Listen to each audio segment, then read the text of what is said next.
بسم اللہ الرحمن الرحیم۔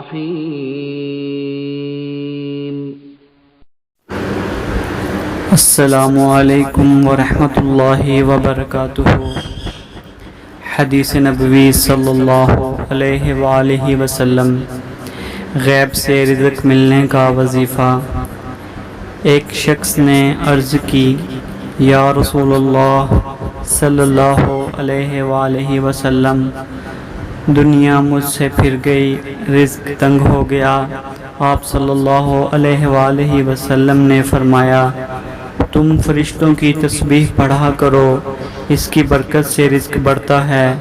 وہ تسبیح یہ ہے کہ صبح کی نماز سے پہلے یا بعد میں 100 دفعہ سبحان اللہ وبحمدہ سبحان اللہ العظیم وبحمدہ استغفر اللہ، سبحان اللہ وبحمدہ سبحان اللہ العظیم وبحمدہ استغفر اللہ پڑھا کرو۔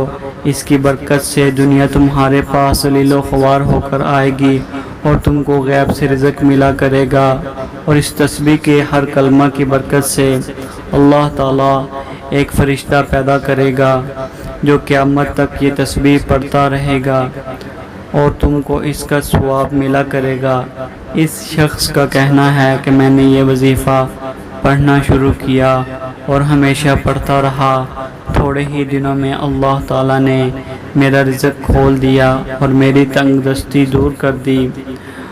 اور نبی صلی اللہ علیہ وآلہ وسلم نے ارشاد فرمایا، سبحان اللہ وبحمدہ، جو مرد یا عورت دن رات میں 100 دفعہ پڑھے گا تو اس کے سب گناہ معاف ہو جائیں گے، اگرچہ سمندر کی جھاگ کے برابر ہوں۔